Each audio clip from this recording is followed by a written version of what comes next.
사도행전 7장 54절부터 마지막 절, 제가 설교한 내용은요 6장 8절부터 전체가 다입니다. 내용이 좀 많지만 본문은 54절부터 읽겠습니다. 7장 54절부터. 그들이 이 말을 듣고 마음에 찔려 그를 향하여 이를 갈거늘 스데반이 성령 충만하여 하늘을 우러러 주목하여 하나님의 영광과 및 예수께서 하나님 우편에 서신 것을 보고 말하되, 보라, 하늘이 열리고 인자가 하나님 우편에 서신 것을 보노라. 그들이 큰 소리를 지르며 귀를 막고 일제히 그에게 달려들어 성 밖으로 내치고 돌로 칠세. 증인들이 옷을 벗어 사울이라 하는 청년의 발 앞에 두니라. 그들이 돌로 스데반을 치니 스데반이 부르짖어 이르되, 주 예수여, 내 영혼을 받으시옵소서. 무릎을 꿇고 크게 불러 이르되, 주여, 이 죄를 그들에게 돌리지 마옵소서. 이 말을 하고 자니라. 아멘. 성령 충만한 교회, 계속 성령 충만에 대해서 우리 공부하고 있습니다. 왜냐하면 교회의 모든 역사는요 성령 충만의 역사이기 때문에 그래요. 살아있는 모든 교회의 역사는 성령 충만함으로 이루어진 것이지, 성령 충만이 없는 교회는 절대로 하나님의 뜻대로 세워지지 않습니다. 그래서 성령 충만은요 모든 성도와 교회에 필수적인 거예요. 선택적인 게 아니에요. 그래서 제가 끊임없이 강조하죠, 여러분. 성령 충만한 신자와 성령 충만한 교회가 되기 위해서 같이 기도하셔야 됩니다. 아멘. 성령 충만하셔야 돼요. 그러면 성령 충만이 뭔가요? 자, 성령은 어떤 분이세요? 성령은 누구의 영이십니까? 하나님의 영, 또한 그리스도의 영이시죠. 그래서 여러분, 성령은 우리를 누구에게 인도하세요? 하나님을 알게 하시고 그리스도를 알게 하는 것이 성령님이에요. 그래서 우리가 하나님과 그리스도에 대해서 잘 알지 못하는 우리에게 하나님이 어떤 분이신지, 예수님이 어떤 분이신지 깨닫게 해주시고 도와주시는 분이 바로 성령님이세요. 그래서 성령님을 지혜의 영이라고 부릅니다. 만약에 여러분들이 성경을 보면서 내 실력으로, 내 지혜로 내가 오랫동안 성경을 봤기 때문에 내가 성경을 이해할 수 있을 것이라고 생각하신다면 여러분들은 잘못된 시도를 하고 계시는 거예요. 사람은 아무리 성경을 많이 쳐다본다 하더라도 자기의 실력으로는 되는 게 아니에요. 만약에 여러분들이 뭔가를 깨달았다면 누가 도와주신 거예요? 성령님께서 도와주신 것이지 여러분이 혼자 깨달은 게 아니에요.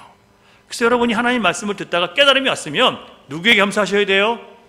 성령님께 감사하셔야 되는 거예요. 주님, 나에게 이 말씀을 깨닫게 해주셔서 감사합니다. 그래서 내 깨달은 것 가지고 다른 사람들에게 자랑하려고 나가는 게 아니라, 내가 하나님 말씀을 묵상하고 듣다 보니까 이런 말씀이 깨달아졌어 이라고 누구를 자랑해요? 하나님의 성령께 영광을 돌리셔야 되는 거예요. 성경을 좀 안다고 어디 가서 자랑하시면 안 됩니다. 다 지금 잘 모르시는 것 같으니까 자랑할 만한 게 없으시고 제가 무시하는 것을 말씀드리는 게 아니고요, 제가 일부러 이렇게 말씀을 드리는 거예요. 우리가 모른다고 생각해야 공부를 해요. 안다고 생각하면 쳐다도 안 봐요, 사람들이요. 자기가 아는 것만큼만 누리려고 성경 책을 보지 더 알려고 하지 않아요. 저는요, 성경을 보면 볼수록 어떤 마음이 드냐면 너무 모른다는 생각이 계속 들어요. 성경을 많이 봐왔고 설교를 함에도 불구하고 더 깊이 하나님을 알아가린다는 것, 끊임없는 부담이 영적으로 저에게 와요. 같은 마음이시기를 주님의 이름으로 축원합니다. 성경을, 주님을 더 알기를 원하는 마음이 여러분 안에 있다면 여러분들은 성령님 안에서 지금 성령님께서 여러분 안에 역사하고 계시다는 증거예요. 자, 성령 충만한 결과가 어떠한 결과였냐? 제가 이 설교를 준비하면서 너무 가슴이 무거워졌어요. 성령 충만한 신자에게, 우리는 보통 성령 충만한 신자가 한 교회에 있으면 사람들이 정말 대단하십니다, 존경스럽습니다, 성령 충만해서 참 우리 교회에 정말 유익합니다라고 다들 좋아하고 존경하고 높여줄 만한 그런 분위기가 되는데, 그런 분위기가 아니에요. 성령 충만한 신자는 많은 고통을 감당해야 돼요. 그래서 성령 충만하라고 우리가 얘기하고 성령 충만해야 된다는 것을 알면서도 과연 성령 충만한 것이 어떤 것인지를 내가 알게 되면 과연 성령 충만하고 싶을까 하는 생각이 들어서 걱정이 너무 되는 거예요. 그러나 여전히 하나님의 말씀이기 때문에, 그리고 성령 충만한 자에게는 누구의 위로가 있어요? 하나님의 위로, 예수 그리스도의 위로, 또한 보혜사, 우리를 안정감을 주시고 위로해 주시는 안위하시는 성령님이 계시기 때문에 우리는 또한 고통 가운데서 성령님의 위로함과 돌보심을 받을 수 있어요. 그래서 저는 걱정되지만 누가 성령님께서 역사하실 것을 믿고 저는 그냥 전합니다. 그러나 고통만 있는 게 아니라 또 뭐가 있어요? 영광이 있어요. 다행히 고통은 2가지고 영광은 3가지예요. 근데 영광을 듣고 나면 과연 이게 영광일까 하는 생각이 드실 수도 있습니다. 자, 어쨌든 말씀을 전해볼 테니까 열심히 좀 따라와 주시기 바랍니다. 여러분, 성령 충만해야 돼요. 자, 크게 2가지 살펴볼 건데, 첫 번째로 성령 충만한 자의 신자의 고통 2가지, 두 번째는 성령 충만한 신자의 영광 3가지입니다. 그래서 첫 번째, 성령 충만한 신자에게 나타나는 고통이 뭐냐면요, 진리에 대한 논쟁을 피할 수 없다는 것입니다. 진리가 뭐예요? 예수님에 대한 깨달음, 곧 성경 말씀, 진리에 대한, 예수 그리스도의 구원에 대한 이 진리에 대해서 논쟁이 생기는데 그 논쟁을 피할 수 없다는 거예요. 왜냐하면 내 안에 성령 충만하다는 것은 예수 그리스도의 영으로 충만하다는 거거든요. 그러니까 예수님이 내 안에 충만하고 계시니까 거짓된 것, 예수님이 아닌 것, 예수님과 상관없는 것, 거짓된 구원을 누가 얘기하고 믿고 있으면 그것에 대해서 내 안에 있는 그리스도의 영이 터져 나오는 거예요. 그래서 그것은 진리가 아니고 이것이 진리라고 얘기하게 되는 거예요. 그게 성령 충만한 사람의 모습이에요. 그러니까 다르게 생각하는 사람에게 진리를 전하면 그 사람이 뭐라고 생각할까요? 기분이 좋을까요? 나쁠까요? 불쾌하겠죠. 그래서 여러분이 진리 안에 거하면 누군가를 불쾌하게 할 수밖에 없는 일들이 벌어지는 거예요. 감당하시겠습니까? 그래서 고통스러운 거예요. 사람들은요, 말싸움하기 싫어하죠. 말다툼하기 싫어해요. 누군가와 감정 상하고 싶어 하지 않아요. 그런데 주님의 복음의 진리가 내 안에 들어오고 성령이 충만하면 누군가 말다툼과 언쟁을 할 수밖에 없는 상황들이 끊임없이 벌어지는 거예요. 살다 보면. 왜냐하면 잘못된 믿음을 갖고 살아가니까, 잘못된 것을 가지고 그게 구원인 줄 알고 착각하고 살아가니까, 믿음이 아닌 것을 믿음이라고 얘기하니까 그거에 대해서 진리를 갖고 있는 사람들은요, 성령 충만해서 그것에 대해서 논쟁을 벌일 수밖에 없는 거예요. 성령에 사로잡히면 여러분, 가치관이 바뀌고요, 생각이 바뀌고 세상을 보는 눈이 달라집니다. 그래서 그렇지 않은 사람과 갈등이 생기고 그들이 잘못된 말로 얘기를 하면 거기에 대해서 바른 말을 전함으로 논쟁이 생깁니다. 옛날에 모를 때는 할 말이 없었는데 알고 나니까 또한 복음을 가르치고 전해야 되는 것이 신자의 사명이다 보니까 자꾸 얘기하게 되죠. 얘기하다 보니까 논쟁이 생기는 거예요. 근데 여러분, 여기서 분명히 구별하셔야 될 것이 있습니다. 성령 충만한 사람의 논쟁은 그리스도의 복음을 변론하고 진리를 설명하기 위한 논쟁이지, 자기 자신의 의견과 자기 자신의 생각과 사상을 다른 사람들에게 주입시키기 위해서 설득하고자 하는 그런 것이 아니에요. 그러니까 논쟁이 어떤 논쟁이라고요? 예수 그리스도 진리에 대한 것을 내가 깨닫고 그것에 대한 논쟁을 하는 것이지, 절대로 자기의 생각과 자기의 주장을 다른 사람들에게 설득하기 위한 논쟁을 하지 말라는 거예요. 여러분, 사람들과 논쟁할 때 그리스도의 복음과 상관없는 것에 대해서는요, 논쟁하지 마세요. 그냥 이런 생각도 할 수 있구나, 이런 생각도 할 수 있구나, 그냥 받아들이시면 돼요. 하지만 그것이 여러분의 신앙을 흔들고 다른 사람들의 영혼을 어두운 가운데 이끌어간다면 그것은 논쟁하셔야 됩니다. 이해가 되세요? 그렇게 하셔야 돼요. 그런 논쟁은요, 반드시 여러분에게 불편한 감정을 누군가 여러분의 향해 갖게 됩니다.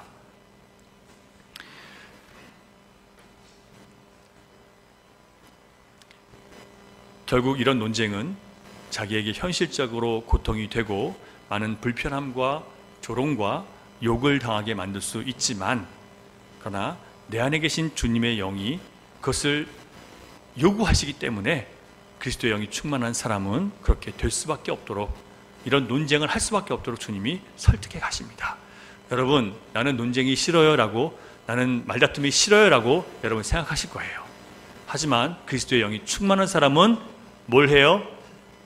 복음이 아닌 잘못된 것에 대해서 누군가 얘기할 때 반드시 여러분 안에 있는 영이 그것을 제지하게 하거나 다른 의견을 얘기해서 진리로 이끌도록 여러분 이끌어 가세요. 그것을 여러분이 억지로 막으시면 안 돼요. 누군가 여러분 얘기하는 것이 잘못된 얘기인 것을 들으면서 마음이 불편한데 그냥 억지로 참지 마세요. 반드시 여러분이 가지고 있는 복음의 진리를 선포하셔야 됩니다. 듣든지 아니 듣든지 하셔요. 두 번째, 성령 충만한 자의 고통은 인본주의적인 신앙을 가진 사람들에게 독한 시기심을 만들어내고요, 미움을 받게 만듭니다. 여러분들이 복음적인 바른 신앙을 가지고 바르게 신앙생활을 하잖아요. 그러면 여러분 시기심을 가진 사람들로부터 미움을 받게 됩니다. 어떤 신앙을 가진 사람들이요? 인본주의적인 신앙. 자, 인본주의적인 신앙을 뭐라고 여러분 생각하세요? 인본주의적인 신앙은요, 말씀과 상관없이 나의 기준에 따르는 신앙을 지향하는 거예요. 말씀은 이런데 그렇지만 나는 이렇게 생각해. 이게 바로 인본주의적인 신앙이에요. 성경은 그렇지만 나는 그렇게 생각하지 않아. 이거는 정말 잘못된 신앙인데 많은 사람들이 그렇게 생각하고 살아가요. 여러분, 성경과 내 마음이 다르고 성경이 요구하는 것과 내가 순종할 수 있는 것이 다르다면 여러분, 결국은 하나님께서 우리를 거기까지 끌고 가시지 하나님의 기준을 우리를 위해서 낮추시지 않아요. 잘 들으세요. 하나님께서 하나님의 기준을 여러분을 위해서 낮추시지 않아요. 우리가 거기까지 끌고 올라가도록 우리를 계속 훈련시켜서 그렇게 만드시죠. 그러니까 말씀에 대해서 좀 나에게 맞춰달라고 여러분 말씀하실 수는 없어요. 여러분들이 맞춰가기 위해서 여러분들이 노력하셔야 되는 거예요. 인본주의적인 신앙의 특징은 자기의 목적을 위해서, 나의 만족이에요. 나의 행복, 나의 마음의 편함, 내 마음의 기쁨, 내 성공을 위해서, 그리고 자기의 방법으로 나는 이렇게 해서 나는 주님을 믿는 방법을 내 마음대로 선택합니다. 그리고 자기의 판단대로 믿는 신앙이 바로 인본주의적인 신앙이에요. 결국 여기서는 누가 중심이에요? 하나님이 아니라 내가 중심이잖아요. 내 목적, 내 판단, 내 기준으로 신앙생활하는 것은 그게 바로 인본주의적인 신앙이고, 이런 신앙을 가진 사람들은 하나님 중심의 신앙을 가진 사람과 끊임없이 갈등하고 경쟁하고 다투게 되어 있어요. 이건 어쩔 수가 없어요. 교회 안에는 인본주의적인 신앙을 가진 사람과 하나님 중심의 신앙을 가진 사람들이 끊임없이 갈등할 수밖에 없습니다. 복음은 하나님 중심의 신앙으로 이끌기 때문에 인본주의적인 신앙을 가진 사람들은 점점 복음 뒤에서 물러날 수밖에 없고 마음이 상해서 떠날 수밖에 없게 되어 있어요. 그건 어쩔 수가 없어요. 그건 아픔이지만 어쩔 수 없어요. 단 제가 여러분에게 설교할 때 제가 인본주의적인 신앙을 가진 사람을 그냥 정죄하게 설교하는 게 아니에요. 그렇게 신앙을 가질 수밖에 없는 사람들을 불쌍히 여기고 안타까운 마음으로 그가 하나님 중심의 신앙으로 돌아오게 하기 위해서 제가 설교하는 거예요.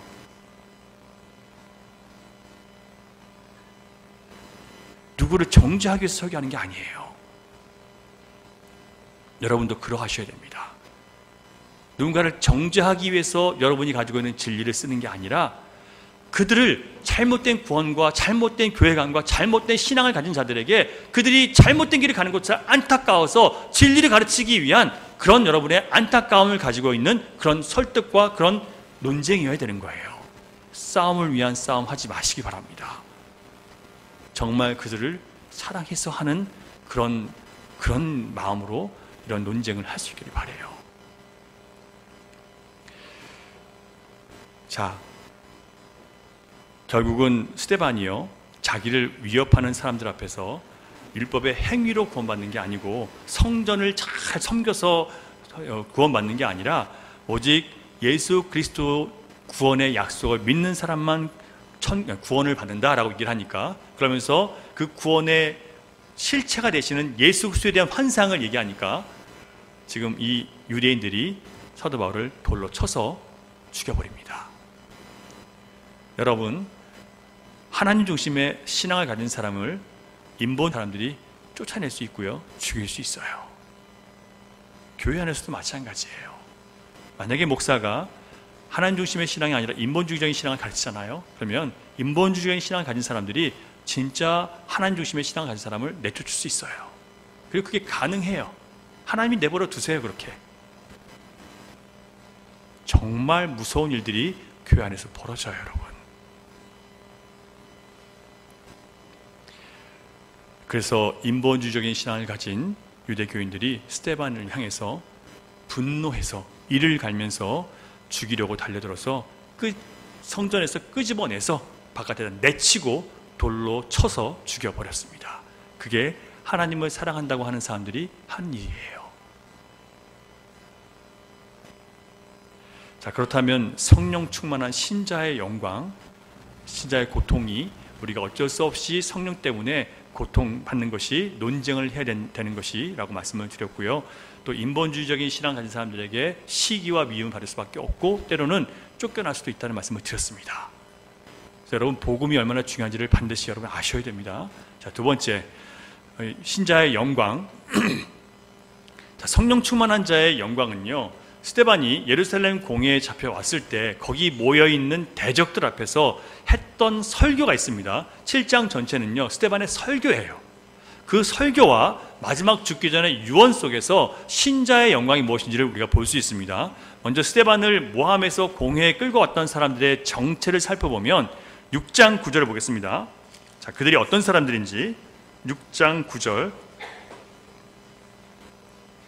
같이 읽습니다. 시작. 이른바 자유민들, 즉 구레네인, 알렉산드리아인, 길리기아와 아시아에서 온 사람들의 회당에서 어떤 자들이 일어나 스데반과 더불어 논쟁할세. 자, 여러분, 여기 지금 나오는 구레네, 알렉산드리아 다 아프리카 쪽에 있는 나라들이고요. 길리기아는 소아시아에 있는 나라입니다.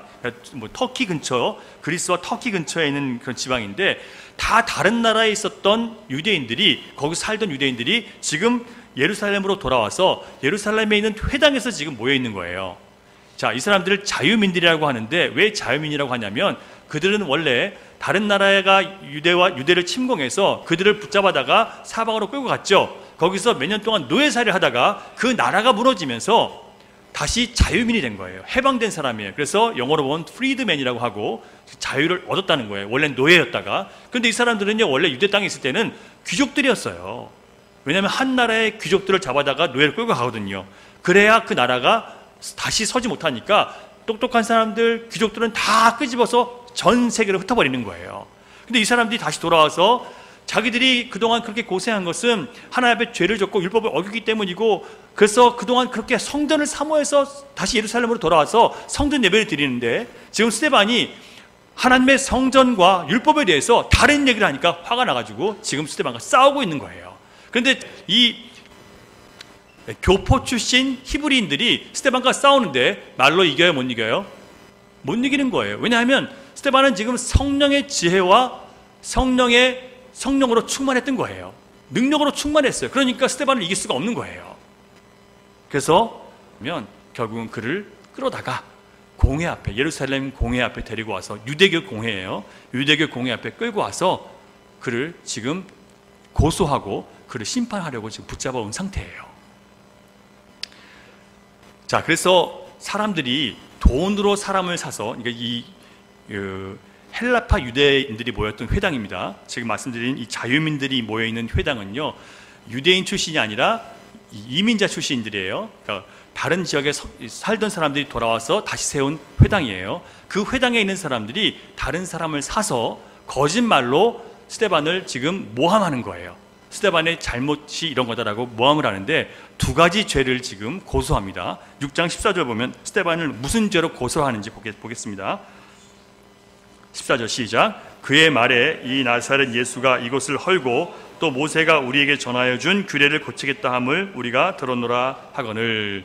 자, 이거는 지금 사도 바울이, 스데반이 한 얘기가 아니라 전에 예수님이 했던 얘기인데 지금 스데반이 예수님을 전하니까 예수님이 전에 그랬던 것을 지금 스데반에게 뒤집어 씌우고 있는 거예요. 사람들이, 돈을 주고 산 사람들이.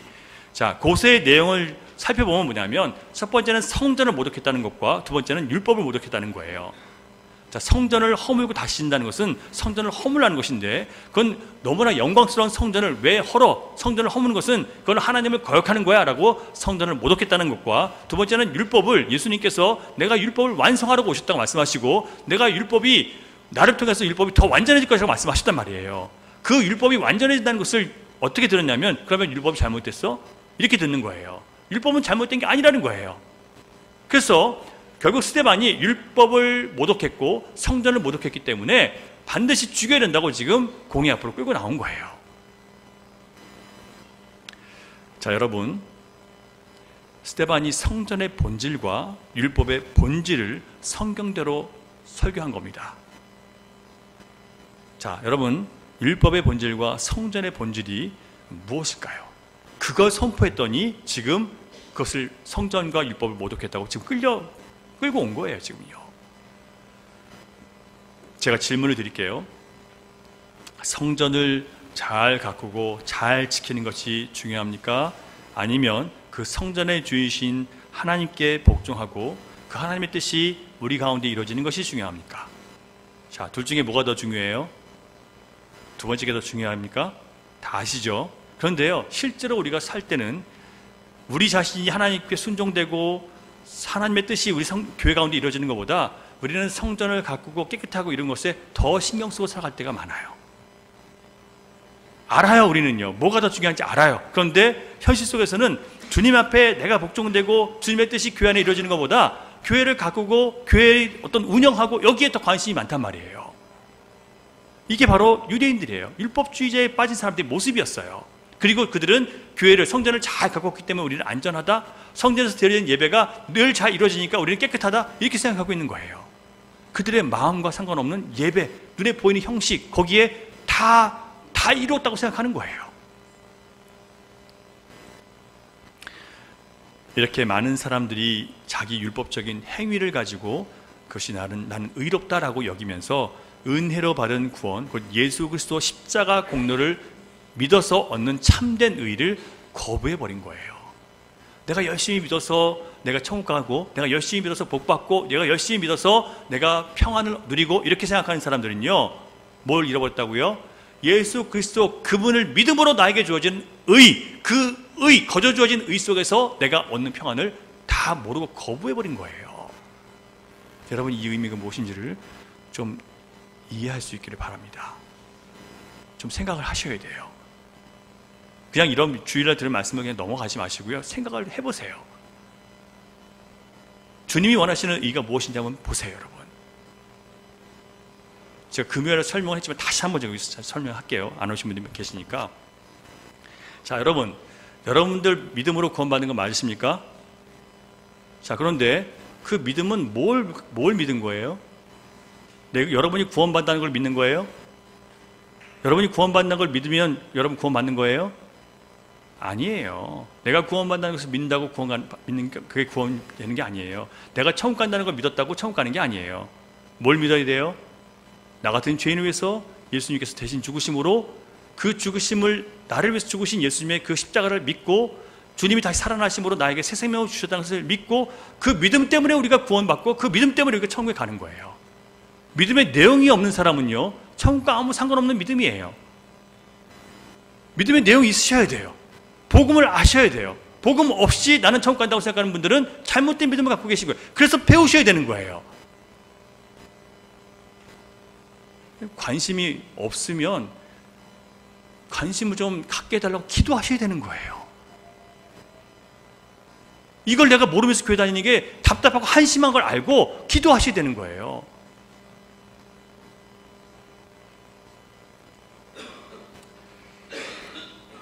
자, 스데반의 설교 내용을 조금 요약해드리면, 결국 스데반의 설교 내용은 뭐냐면, 아브라함이 예수 의롭다 칭찬을 받았어요. 자, 아브라함이 의롭다고 칭찬을 받았던 것은 그가 율법을 지켜서 칭찬받았습니까?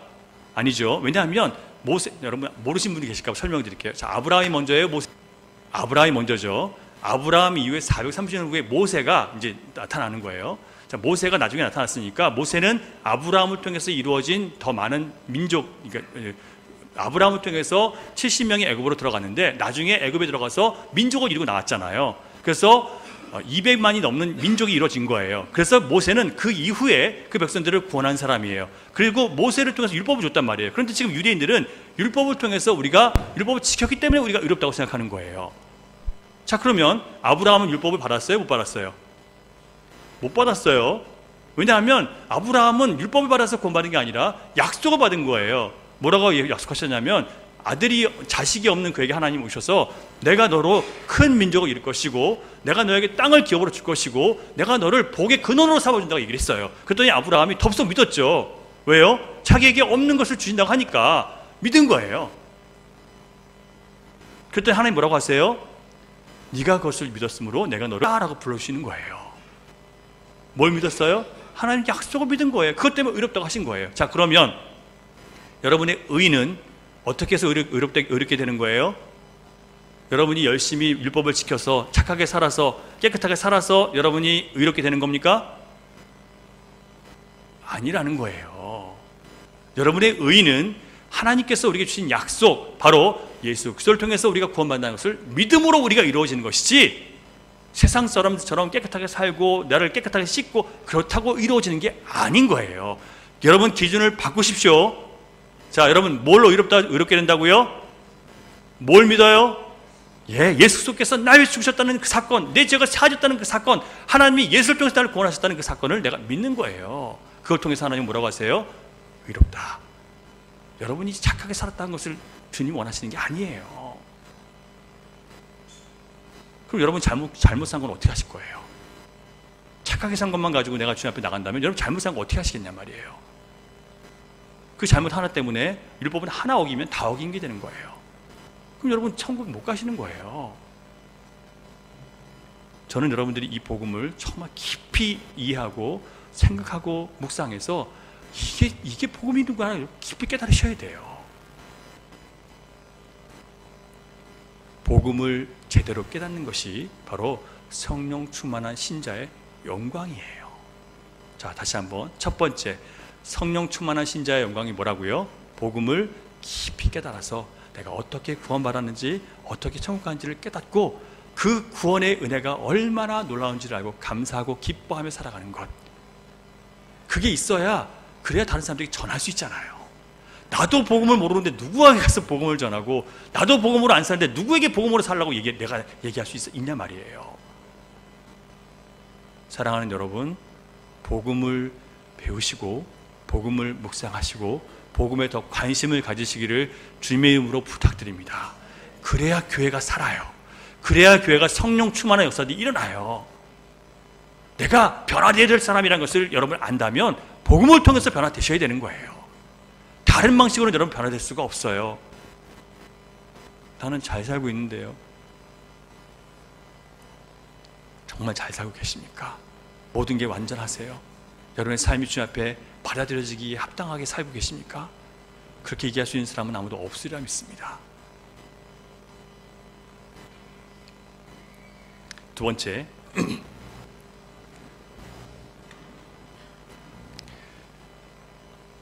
성령 충만한 자의 성령 충만한 신자의 영광 두 번째는요,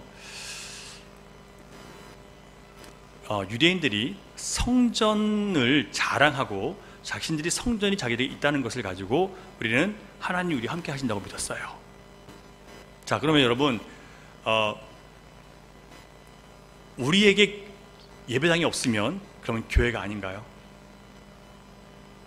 여러분 우리 예배당이 있으면 교회고 없으면 교회가 아닌가요? 그렇지 않아요. 예배당이 없어도 우리가 함께 예수의 이름으로 모인 곳은 뭐예요? 거기는 예배당이에요. 근데 지금 이스라엘 백성들은 성전이 있기 때문에 우리가 하나님의 백성이고 하나님이 우리 함께 하신다고 믿는 거예요. 잘못된 신앙이죠. 그래서 지금 스데반은 이 두 번째 성전 건축을 가지고 성전이 있는 거 가지고 그것으로 우리는 하나님 앞에 인정받는 신자라고 생각하는 착각하는 사람들에게 그 신앙을 깨는 거예요. 자, 여러분 솔로몬이요 성전을 지었잖아요. 그런데 솔로몬이 성전을 지어놓고 거기에 의미를 두었을까요? 안 두었을까요? 답을 알려드릴게요. 열왕기상 8장 27절을 제가 읽어드립니다. 솔로몬이 성전을 다 지은 다음에 하나님 앞에 기도하는 내용입니다. 하나님이 참으로 땅에 거하시리이까 하늘과 하늘들의 하늘이라도 주를 용납하지 못하겠거든 하물며 내가 건축한 이 성전이오리이까. 좀 어렵죠. 쉽게 설명을 드릴게요. 자, 하나님이 이 땅에 거하실 수 있습니까? 그럴 수 없습니다. 하나님이 이 땅에 거하실 수 없어요. 왜냐하면 이 땅엔 죄들이고 거룩하지 못하기 때문에 거룩하신 하나님은 이 땅에 계실 수 없고, 만약에 하나님이 이 땅에 계시면 우린 다 어떻게 돼요? 다 죽어요. 죄인은 완전한 의로우신 하나님 앞에 서면 다 죽게 되어 있어요. 그래서 하나님이 이 땅에 오시면 안 돼요. 죽어요. 큰일 나는 거예요. 그래서 하나님은 여기에 모실 수 없다는 겁니다. 그리고 하늘들의 하늘이라도, 저 높은 하늘, 가장 영광스러운 하늘, 그 높은, 그 깨끗하고 청명한 하늘이라도 하나님을 모시기에는 부족하다는 거예요.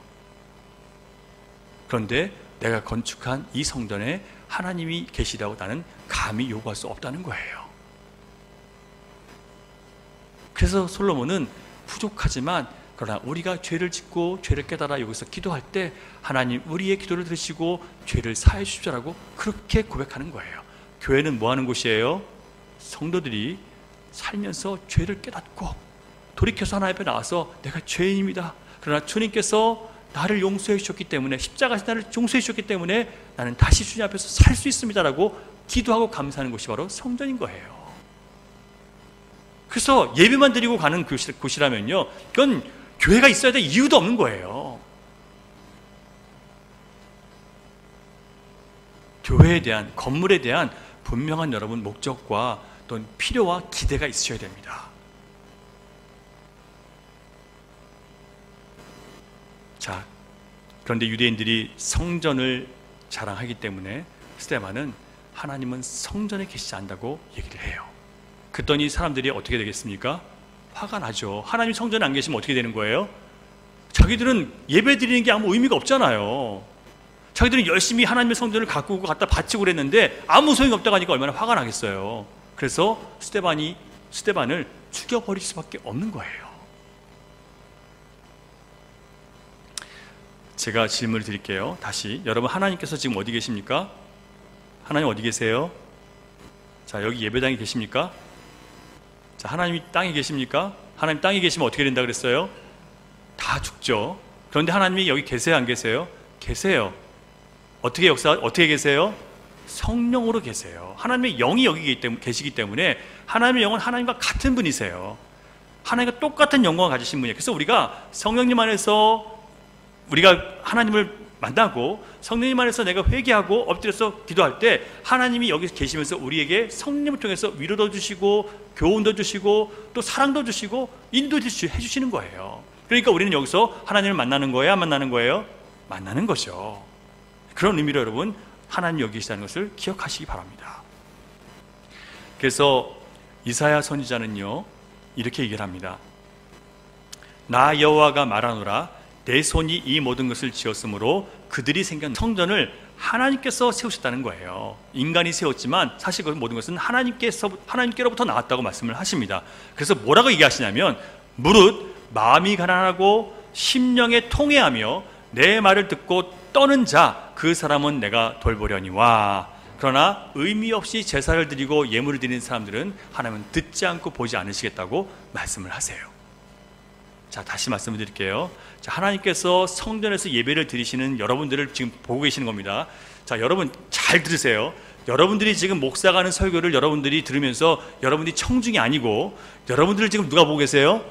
하나님이 지금 여러분들을 보고 계시는 거예요. 여러분들이 지금 하나님 앞에, 하나님이 여러분들을 바라보고 계시는 거고, 여러분들이 하나님 앞에 보여지러 나오신 거예요. 저를 보러 나오신 게 아니고요. 여러분들이 하나님 앞에 나오고 하나님은 지금 여러분을 보시는 거예요. 여러분들의 마음과 생각을 지금 보고 계세요. 그런데 어떤 마음으로 나와 있기를 원하시냐면, 마음이 가난해서 나는 주님이 없이는 살 수 없는 존재입니다라는 것을 내 마음에 가지고 주님 앞에 나오라는 거예요. 제가 여러분에게 질문 드리겠습니다. 여러분 예수님 없이 못 사십니까?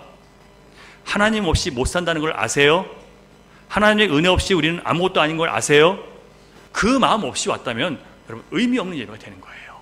아무리 예배당을 잘 지어놔도 아무 소용없어요.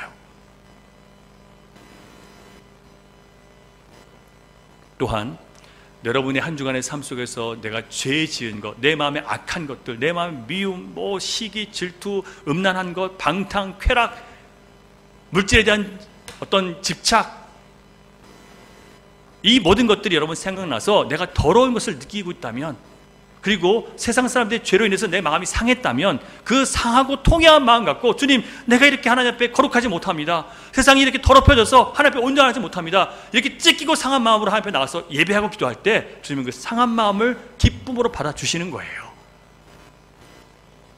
여러분의 실패한 인생 때문에 마음 상하셨습니까? 주변에 있는 사람들, 믿는다고 하는 사람들, 또 믿지 않은 사람들의 그 죄악 때문에 마음이 상하셨습니까? 그 상한 마음으로 주 앞에 나가서 예배하는 여러분들을 주님은 기쁘게 받아주신다는 거예요. 그리고 위로해 주실 거예요. 아무 생각 없이 나오시면 안 돼요. 세 번째, 하나님의 말씀을 듣고 너무너무 두려워서 하나님, 이제 내가 살던 길에서 돌이켜서 이제는 주님을 따르겠습니다라는 그 고백을 주 앞에 드릴 때 그 예배가 바로 온전한 예배가 된다는 뜻입니다. 여러분, 그래서 우리의 예배, 성령 충만한 신자의 두 번째 영광은 뭐냐면, 여러분들이 언제 어디서 무엇을 하시든지 나와 동행하시는 하나님을 향한 믿음 때문에 예배할 수 있으셔야 됩니다. 여러분, 어느 곳에 있어도 하나님 여러분 함께 계심을 믿으십니까? 그게 여러분 얼마나 무서운 건지 아셔야 돼요. 여러분이 죄를 짓고 악한 생각을 하고 미워하고 뭔가 좋지 못한 생각을 하고 있을 때 하나님이 거기 계시는 거예요. 그러면 여러분 그렇게 하실 수 있겠습니까? 두려워서 못하죠. 잠깐 그 생각이 들었다도 끊어버리고 뒤돌아설 수밖에 없는 거예요. 그게 진정한 예배자인 거예요. 여러분, 교회에 나와서 한번 예배했다고 해서 여러분 선해지는 게 아니고 거룩해지는 게 아니에요. 여러분의 삶 속에서 주님이 여러분 바라보고 계시는 것을 알고 거기서 조심하시고 주님이 기쁘시고 돌이키시고 주님을 향해 걸어가는 것이 바로 진정한 예배인 거예요.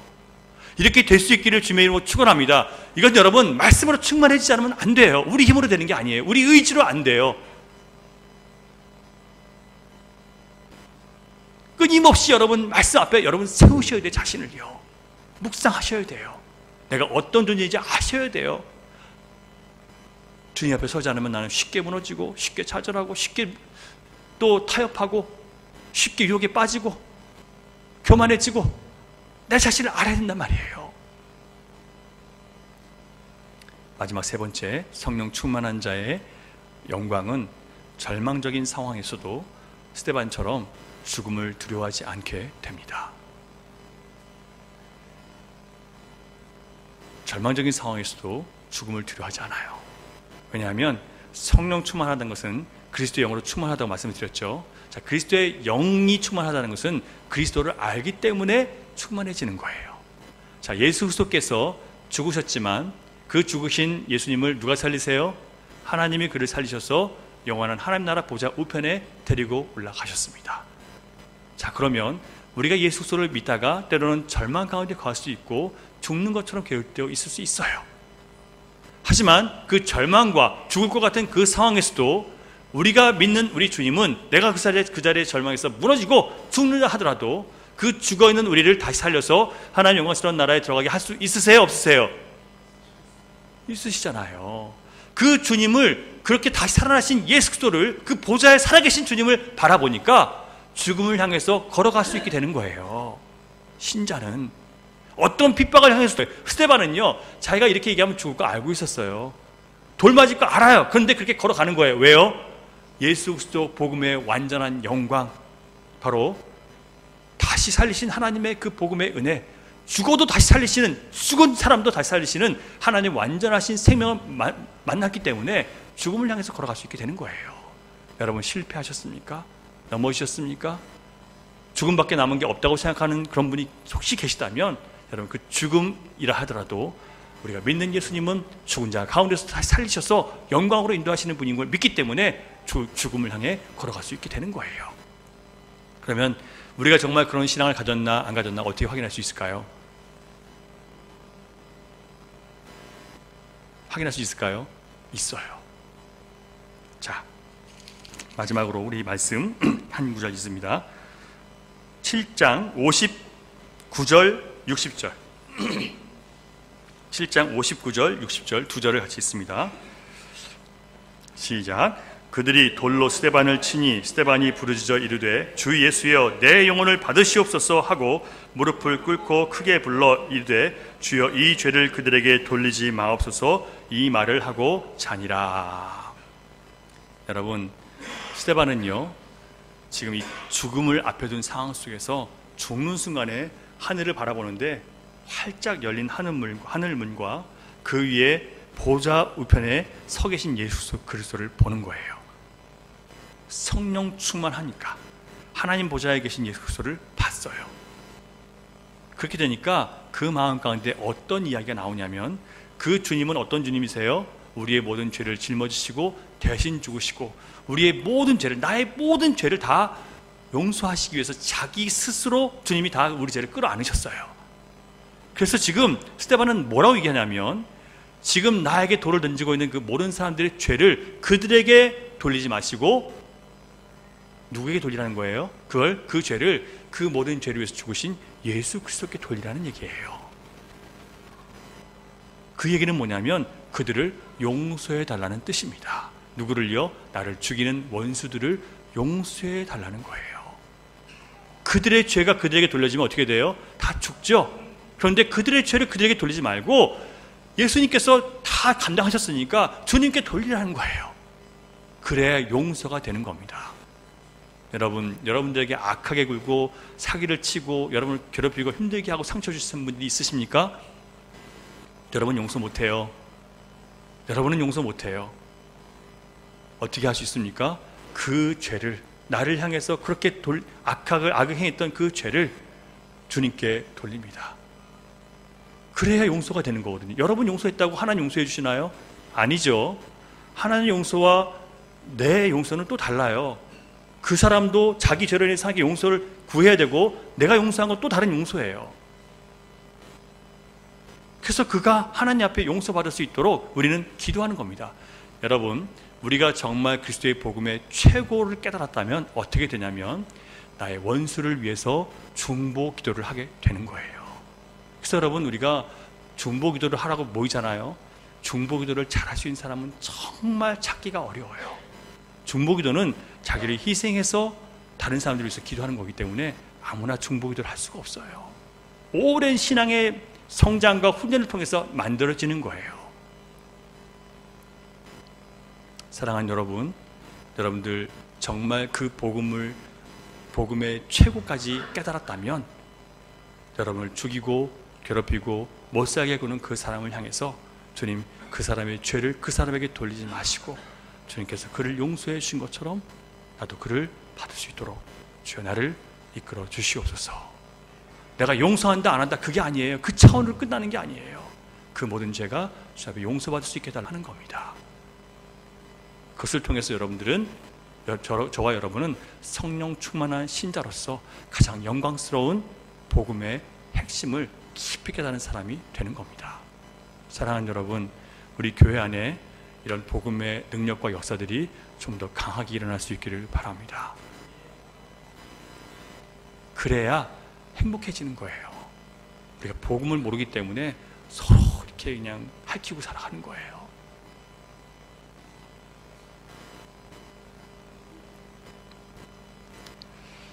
죽음의 순간에 성령 충만했던 사도 바울, 하늘을 우러러 주목하여 보면서 하나님의 영광 그리고 예수님께서 서신 것을 보았습니다. 여러분, 이 시간 신자의 영광이라는 것을 받아들이시기 바랍니다. 그리고 그 십자가 뒤에 하나님께서 우리를 향해서 예비하신 예수 그리스도와의 더 완전한 연합, 더 깊은 깨달음이 있다는 것을 믿으시기 바랍니다. 우리의 영광은 그거예요. 예수님과 더 깊이 연합되는 것. 우리가 십자가를 지면 질수록 더 주님과 가까이 사귀게 되고 연합될 수 있습니다. 주님은 우리와 연합하시기 위해서 죽으셨고 그리고 다시 살아나셨습니다. 이 주님과의 연합이 성령 충만한 우리 교회 가운데 점점 더 많은 일어날 수 있기를 주님의 이름으로 축원합니다. 기도하겠습니다. 하나님 감사합니다. 우리를 주의 전에 불러주시고 성령 충만한 교회가 되고 신자가 되어야 한다는 그런 마음의 원함과 소원을 갖게 해주셔서 감사드립니다. 하나님 그리스도의 영, 곧 예수 그리스도에 대한 지식이 우리에게 더욱더 있게 하여 주시고 또 배우고 싶게 하시고 관심을 갖게 하여 주셔서 내가 예수님과 함께 바른 길을 걸어가게 하시고 내 스스로 잘 믿고 있다고 속지 않게 하시며 주님과 더 깊이 연합하고 하나 될 수 있는 그런 신자들 성숙해질 수 있도록 주님 도와주시옵소서. 오늘도 말씀 가운데 그냥 지나치지 않게 하시고 깊은 묵상과 또 내 자신을 살핌으로 인해서 주님과 더 가까이 사귈 수 있는 귀한 믿음 더해 주시옵소서. 믿사옵나니 예수님 이름으로 기도드립니다. 아멘. 봉헌 찬양하겠습니다. 성령이여